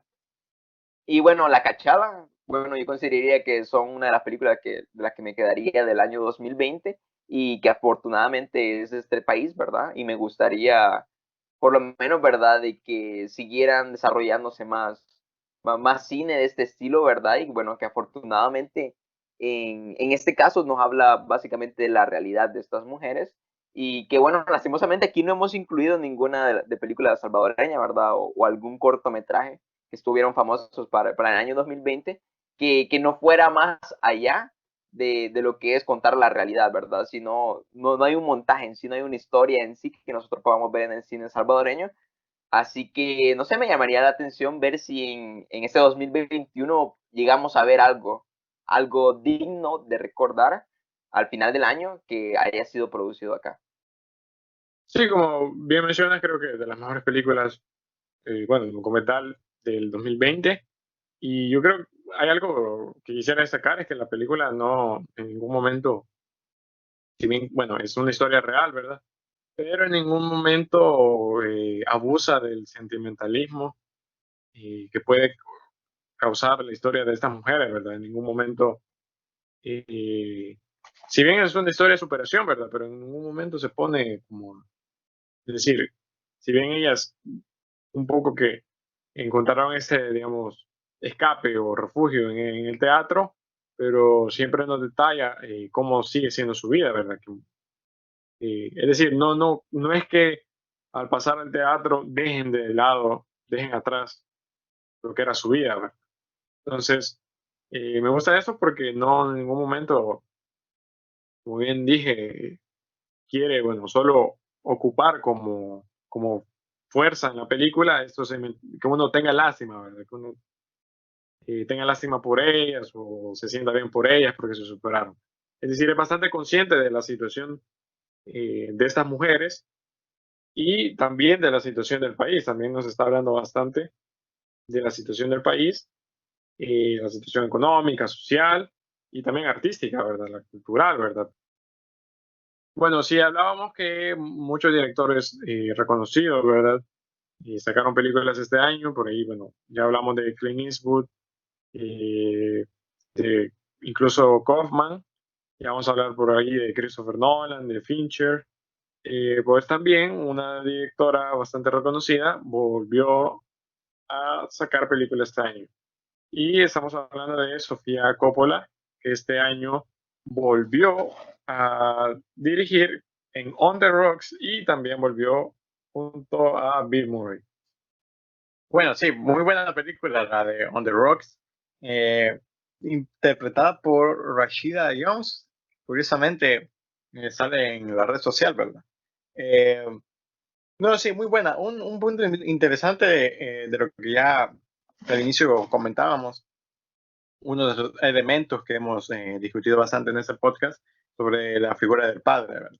Y aquí suceden dos escalones, un padre ausente, digámoslo, eh, en el rol establecido, ¿verdad? Que es como el padre, el personaje de Bill Murray, que deja, bueno, ¿verdad? Ella le va a criticar también que se divorció de la madre, etcétera. Entonces tenemos ese padre que si bien no es ausente porque está presente durante toda la película, sí hubo cierta falla de él en su rol de padre. Y en el otro nivel que tenemos este símbolo es en el esposo de ella, que parece, o ella teme que vaya a convertirse en un padre ausente, ¿verdad? Ella teme que vaya a suceder lo mismo que le sucedió con su padre. Entonces, es interesante cómo juegan esas dos funciones, esos dos personajes masculinos. Y es una película divertida, es una película en la que, bueno, la sinopsis, ¿verdad? Que ella sospecha que su esposo la engaña y el papá le va a ayudar para espiarlo, ¿verdad? Entonces, muy buena la actuación de Bill Murray, aunque, digamos, actúa como Bill Murray. Hay algo interesante que podríamos hablar de la filmografía de Coppola, de Sofía Coppola. Es que es una película que a mí me recordó mucho a Lost in Translation, obviamente porque aparece Bill Murray, eh, pero digamos, es esta misma relación, aunque ahora es padre e hija, entre lo que era el personaje de Scarlett y lo que era el personaje de Bill Murray. Que el personaje de Murray parece también un personaje medio como que ahora, digamos, la protagonista de On the Rocks es en cierto punto lo que era Bill Murray en Lost in Translation y también lo que era Scarlett Johansson. Es un dos personajes que se ven como perdidos, ¿verdad? Se ven como solitarios, que no les llena la vida. Aquí lo vemos en On the Rocks, todas las pláticas que tiene con las otras madres, ¿verdad? Y ella no se siente bien. No puede escribir, le dice el esposo, no haya cómo escribir, ella es escritora. Eh, pero ahora, ¿qué sucede? Ahora Bill Murray pasa de ser el interés romántico a ser el padre, ¿verdad? Digamos que hay como un poco de madurez ya en la filmografía de Sofía Coppola, de después de 20 años, lo que el elemento que puse en la anterior película como interés romántico, ahora va a ser el padre y vamos a hablar ahora de la figura del padre. Entonces me parece, esa madurez adquirida por la directora me parece muy buena. A mí lo que me gusta también del cine de Sofía Coppola, debo admitir que no he visto todas las películas de ella, pero me gusta bastante cómo dentro de la cotidianidad, ¿verdad? O cómo nos presentan a los personajes. El hecho de que, por ejemplo, en Lost in Translation, pues básicamente nos presentan a Bill Murray como que un personaje famoso que está ahí, ¿verdad? También, como tú mencionabas, hay como un paralelismo con el personaje aquí de la hija y con el personaje también de Scarlett Johansson, allá que las dos tienen básicamente esa desilusión momentánea, ¿verdad? O ese sinsentido de la vida momentáneo. Y cómo es que, Sí, a y pesar aquí de que al final de... también Bill Murray, es decir, Bill Murray también es famoso, medio famoso, ¿te acuerdas que se puede a Sí, todo, ¿verdad? Se puede al Al policía, policía, al padre al del padre policía. del policía, entonces, y tiene contacto en todos lados. Es también un poco parecido al de Lost in Translation, ¿no? sí, solo que aquí vemos a Bill Murray, pero como un poco más carismático. Y eso es a lo que voy, ¿verdad? De que a pesar de que la película no nos muestra una historia como nos la podrían mostrar de tanto drama, aunque, bueno, sí lo hay, ¿verdad? Porque hay momentos bastante divertidos, pero uno esperaría de que al final de la locura de que ellos dos viven, sería de que la hija se dé cuenta que el esposo le está siendo infiel, ¿verdad? Y eso me pareció bastante extraño, el hecho de que no termina dando así como ese gusto que quizás uno quisiera, ¿verdad? Al final digamos, de un drama que se planea, sino que nos da esos como momentos mágicos, o bueno, así como medio, no sé, divertidos, ¿verdad? Con el carisma de los dos. Por ejemplo, en Lost in Translation vemos que, bueno, al final ellos no terminan siendo nada, ¿verdad? Pero terminan viviendo básicamente así como, ¿qué? Un momento divertido en un viaje que se dan, ¿qué? En Tokio. Aquí lo vemos igual, ¿verdad? Porque además que nos presenta aquí de forma más madura, ¿verdad? El hecho de presentar el papel del rol del padre y cómo lo critica, ¿verdad? Y bueno, me parece curioso, ¿verdad? Que a pesar de que no ocurre nada así grande, termina siendo básicamente una, no sé, como una historia infantil, ¿verdad? Al presentarnos al padre de todo lo que hace, para darle así como esa melodía a la historia, ¿verdad? Para darle esos momentos divertidos. Hay algo increíble en el personaje de Bill Murray, y es que al principio, bueno, sí, al principio se dice que ella le pregunta, ¿verdad? Le pregunta, como en la primera situación que ella sospecha del esposo, le pregunta al papá, y Bill Murray le dice, ¿cómo que le confirma que le está engañando? Y le dice, sí, le dice, es un hombre, le dice, y le dice, no estás pensando como hombre, le dice. Entonces, se juega bastante con eso de que Bill Murray es como experto en esto que supuestamente está haciendo el esposo, porque él era así, ¿verdad? Al final, eso le critica bastante a la hija, que, bueno, Bill Murray engañó a la esposa y dejó incluso a la hija, ¿verdad? Por eso un poco que ahora intenta como arreglar todo, ¿verdad? Por eso que te convence tanto, ¿verdad? Y es como convence tanto a la hija también. Hasta que al final, bueno, ella le dice, si quería pasar tiempo conmigo, me hubiera dicho, ¿verdad? Incluso en eso es como que la termina engañando, ¿verdad? Película que está en esa plataforma y que con esto del, no sé, del apogeo de las plataformas de streaming, veremos qué es lo que seguirá o qué es lo que nos deparará, ¿verdad? Si es que, por lo menos a comparación de como hemos visto en Netflix y como lo hemos mencionado, ¿verdad? Ha tomado la perspectiva de agarrar buenos directores y, bueno, que hagan su trabajo y, bueno, hemos visto que en muchas situaciones no ha sido así, ¿verdad? No han tenido, básicamente, no han producido una buena película, aunque, digamos, quien lo esté haciendo, ¿verdad? O quienes estén adentro, sea gente de renombre. Y bueno, Sí, esperemos. Ajá, que este es el caso de que es una buena película y que bueno que está en una plataforma de streaming. Sí, que Sofía Coppola ya había hecho para Netflix una película, Ujú. El Seductor. Y creo que sí, la verdad es que una gran directora, ¿verdad? Y siempre lo hemos dicho, es esta hipocresía un poco de que se ignoran a ciertas directoras que realmente se hacen buenas películas eh, y, y se le pone la atención a estas directoras que quizás, digamos, hacen películas, pero se les pone la atención a ellas porque no es como Sofía Coppola que sí pone un punto crítico en sus películas. O, digamos, quizás no se le pone la atención porque no habla de algo actual o de algo, entre comillas, ¿verdad? Actual.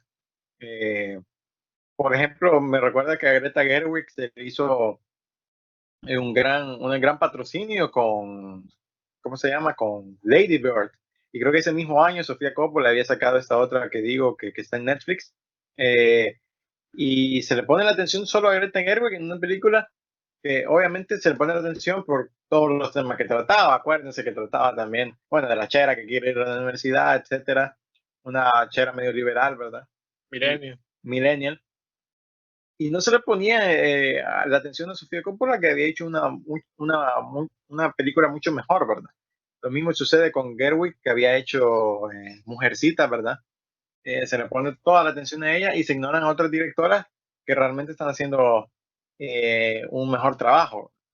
Sí, bueno, la pobre Sofía Coppola que desde El Padrino 3 ya le vienen dando duro. Eh, bueno, esa película On the Rocks, como ya mencionábamos, del servicio de streaming de Apple. Y bueno, para ella, como decimos, ya no acapara todos los reflectores, ¿verdad? Eh, Esas plataformas sí ayudan a este cine independiente y a estos directores ya no tienen un gran espacio en las salas de cine o que hay que pensar cuánta gente hubiera ido a ver al cine On the Rocks. Y claro, si no hubiera estado esta situación, ¿verdad? De la pandemia. Este año también tuvo, por esto mismo, una situación casi inversa, ¿verdad? Estas películas que eh, se lucran más en las salas de cine, ¿verdad? Donde su espacio es la sala de cine, que son las que ahorita prácticamente dominan el mercado.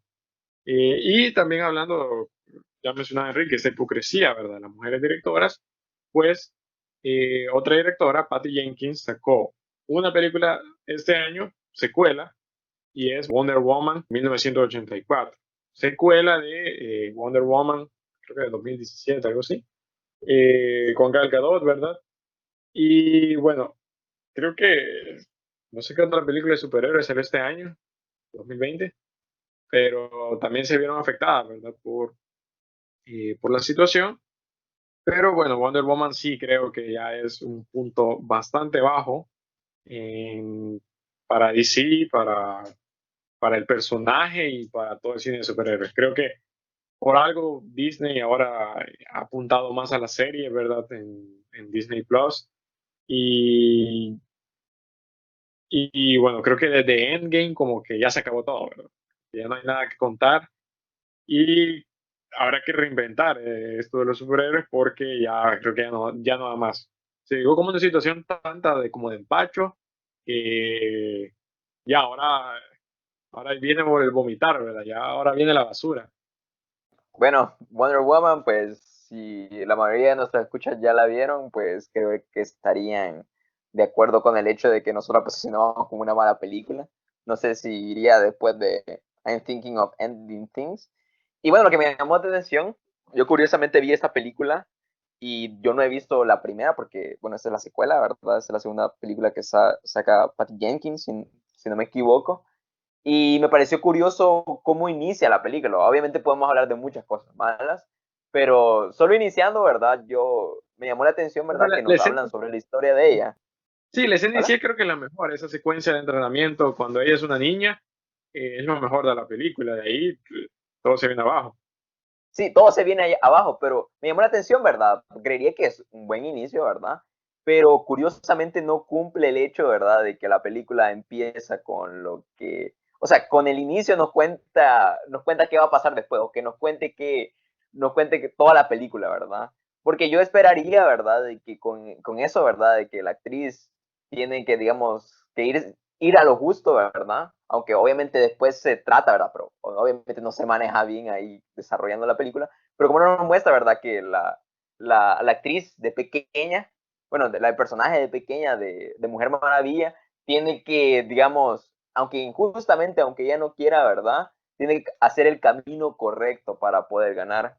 Y bueno, a mí me gustó bastante el final y diría que empezaría bien, pero yo me quedé con eso, ¿verdad? Que bueno, empezó bien, pero ya al proseguir la película y al terminar dije, no, ¿por qué está este inicio? Si en toda la película, pues quizás lo quisieron mencionar, pero para mí no me dio una perspectiva de que quisieran hacer matiz con ello o quisieran, no sé, o quisieran complementar la historia con eso de la superación de la Mujer Maravilla. Y bueno, qué mencionar más de la película, porque la verdad es que es muy mala, pues a mí no me gustaron los efectos especiales, ¿verdad? O cómo tratan a cada personaje, desde el malo hasta aquel que era el novio, pues todo se ve muy forzado y pues termina siendo la película aburrida o por lo menos cae en lo ridículo. Y bueno, no sé, yo no soy mucho de superhéroes, ¿verdad? Pero me da la impresión de que por lo menos DC, ¿verdad? No ha logrado mucho, ¿verdad? A comparación de cómo lo ha logrado con otros directores. Y bueno, yo esperaría mucho más, por ejemplo, con lo que vimos de Joker o como lo vimos mucho tiempo atrás con Batman. Y bueno, me llama la atención cómo es que siendo tantas películas de superhéroes, siempre terminan pues no gustándome y pues este caso pues lo reafirmó. Y bueno, no sé, espero que veamos algo mejor este año.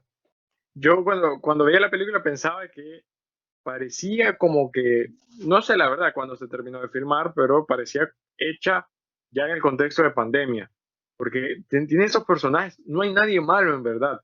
Es decir, Pedro Pascal, que creo que de ahí es lo mejor de la película, que es el villano principal, o sea, ni muere, y al final es como tiene un hijo y regresa con el hijo, y Diana le dice una frase ahí toda motivadora y no sé qué más. Y es como, bueno, obviamente el año ya fue tan malo que no podía hacer tan mala la película, ¿verdad? O sea, mala en el sentido que hay personajes malos, ¿verdad? Ahí está Kristen Wiig, el personaje de ella, que tampoco es como, bueno, mala, pero no sabe lo que hace, ¿verdad? Entonces no hay nadie en verdad realmente malo y a todos los curas con unas palabritas. Y ahí con eso de, bueno, concepción errónea o eh, del empoderamiento femenino, ¿verdad? Que en este año últimamente ha estado bastante presente, se da esto de personajes totalmente falsos, personajes que piensan ir a favor de eso, pero que van en contra. Está, ese mismo personaje de Kristen Wiig, eh, que bueno, primero ella es como la nerd, es la nueva, nadie la quiere, cosas así, y lo que ella quiere es ser como Diana, o sea, quiere ser hermosa, quiere tener buen cuerpo, quiere que los hombres la deseen. Eso es prácticamente lo que quiere. Y después cuando, bueno, tiene los poderes es como, ya no lo voy a soltar esto.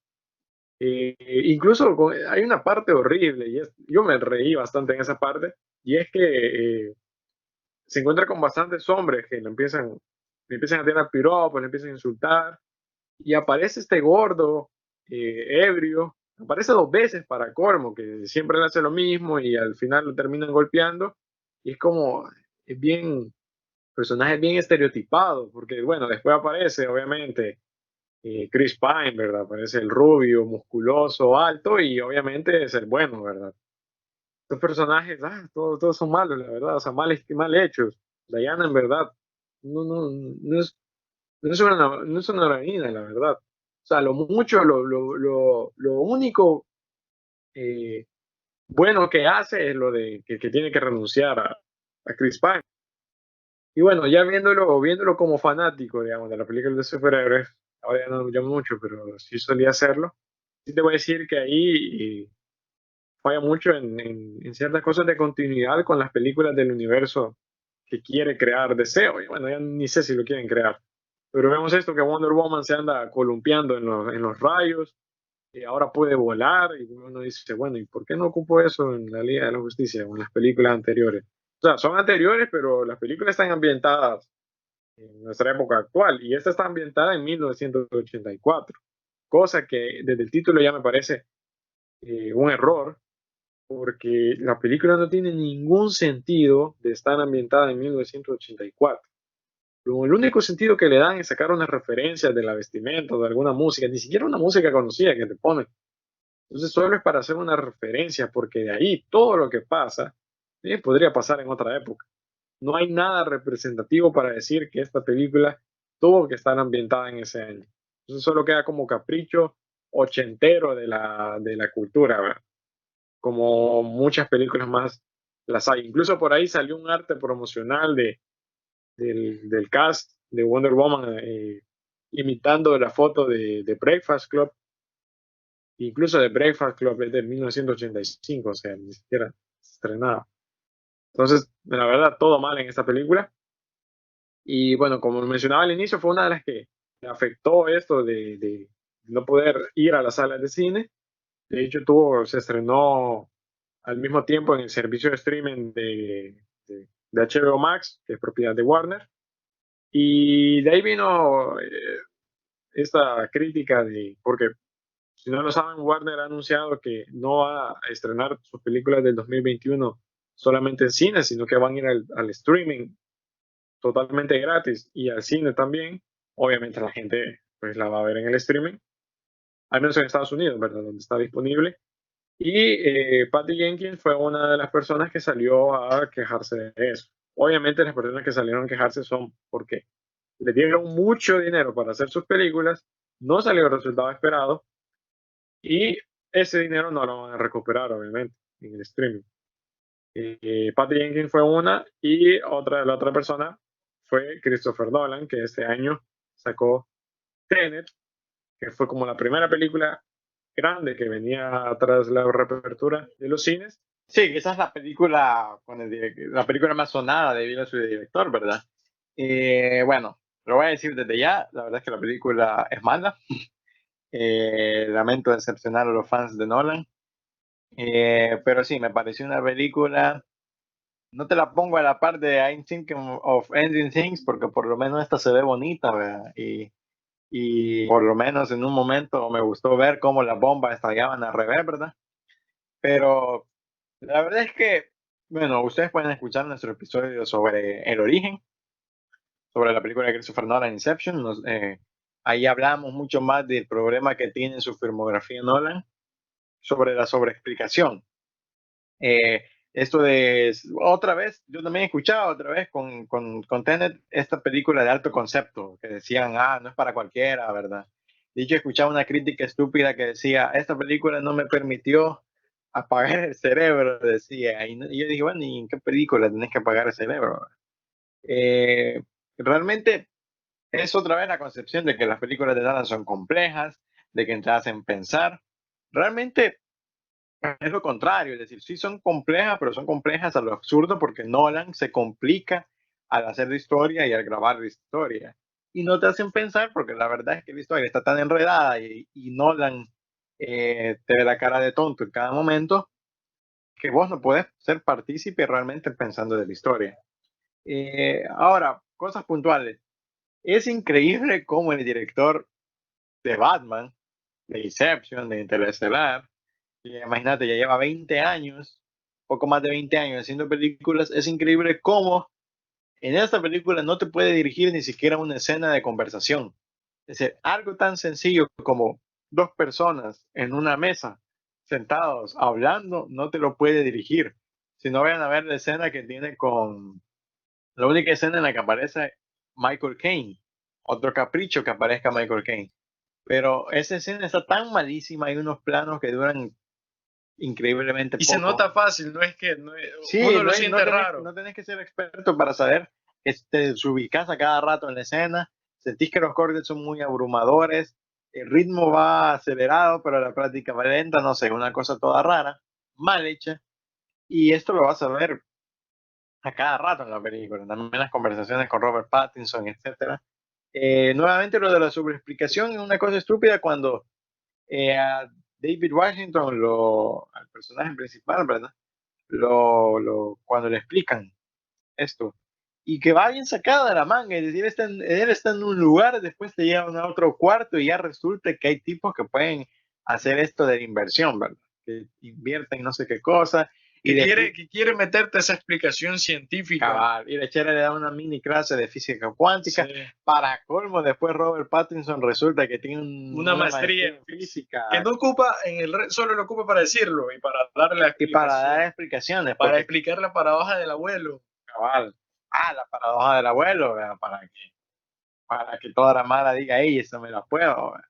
Entonces, realmente es una película así, vacía, que la misma película en un momento dice, no te concentres pensando en qué pasa, ¿verdad? Déjate llevar.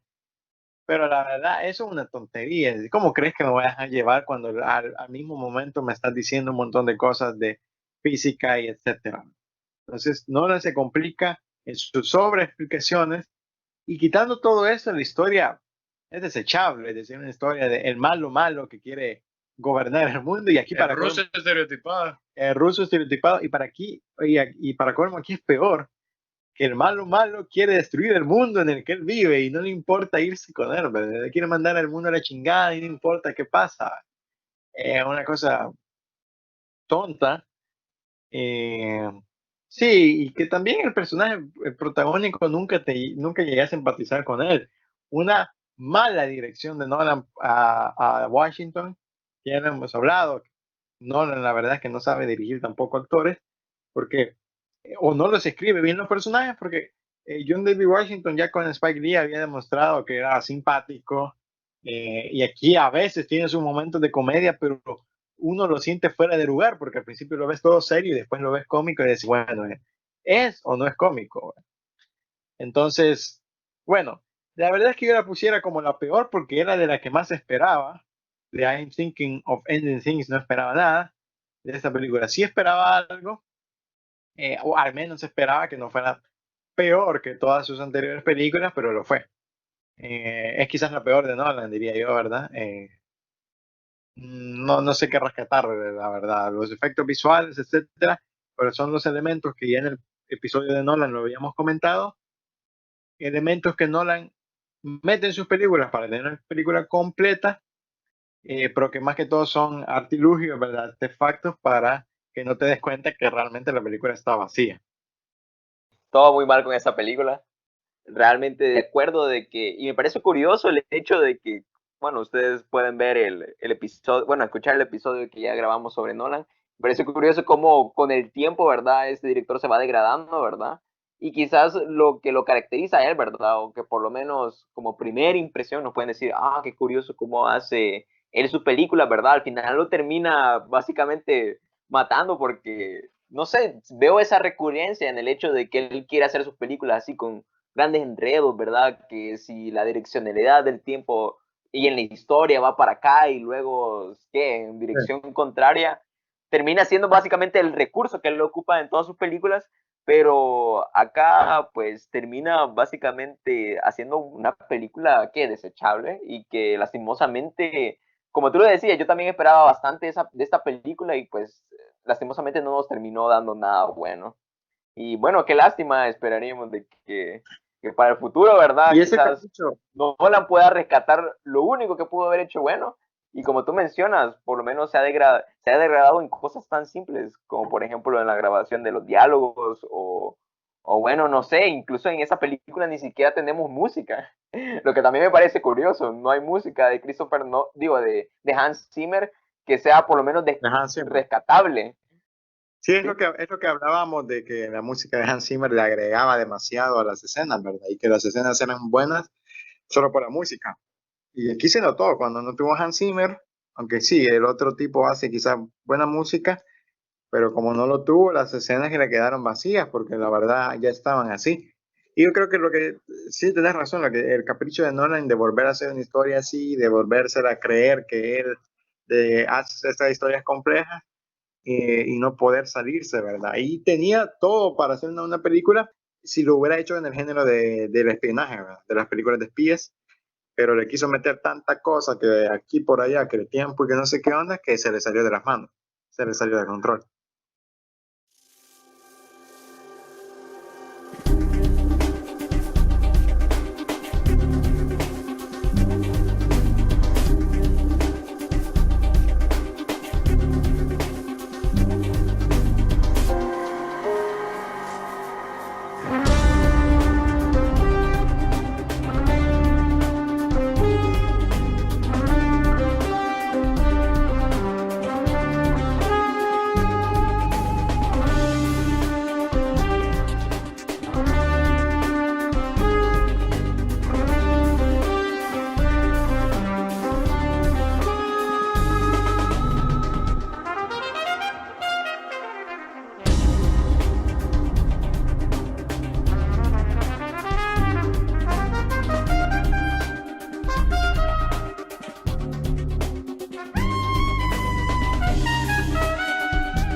bueno, así como mencionábamos de Nolan, ¿verdad? Y la decepción de este director por este año.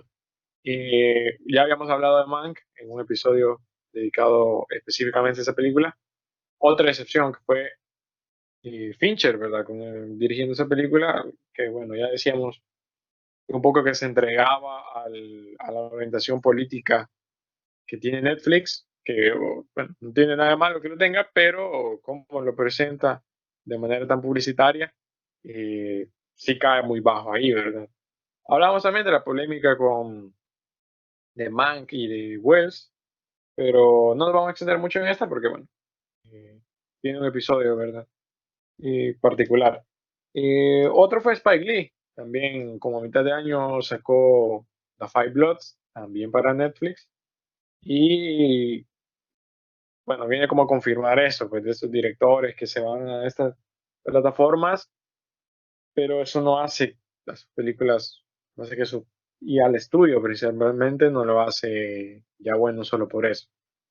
La verdad que a mí Spike Lee me decepcionó bastante con The Five Bloods, después que Black Klansman me pareció una muy buena película, y nuevamente, al igual que Fincher, un poco que cede de manera panfletaria y a una orientación política bastante marcada. Como ya lo mencionaba, bueno, eso fue un año marcado por la política, ¿verdad?, en Estados Unidos. Y las películas, el cine siempre ha respondido a lo que sucede, ¿verdad?, en la sociedad. Por supuesto que hay unas que lo han hecho mejor que otras. Así que bueno, un poco que todo esto fue el año, este 2020 caótico, ¿verdad?, en el cine.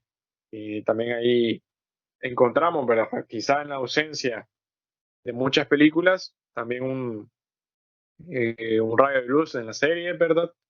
Que, como decimos, no solemos hablar de ellas con ciertos principios, pero también aparecen por ahí un par de buenas series que valen la pena hablar y quizá en el futuro hablemos más sobre ellas, ¿verdad? También, bueno, lo que se viene para futuro es 2021, todas esas películas que quedaron rezagadas del 2020, por ahí West Side Story de Spielberg, ¿verdad? Quizás es la que más eh, llama la atención. Se viene otra de James Bond. Y bueno, Kenneth Branagh también saca Muerte en el Nilo. Y muchas más, ¿verdad? A ver, también el cine de superhéroes como queda parado después de un año catastrófico.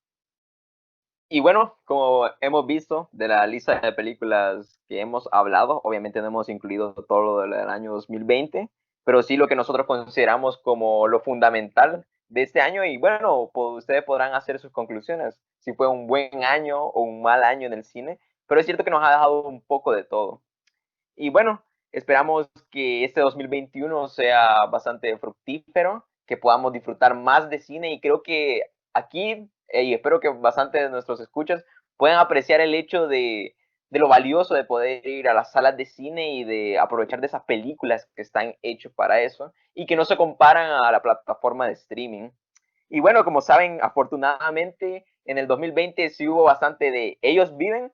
Pronto cumpliremos un año de este proyecto, que es de transmitir nuestra opinión sobre el cine y darle el sentido a este arte.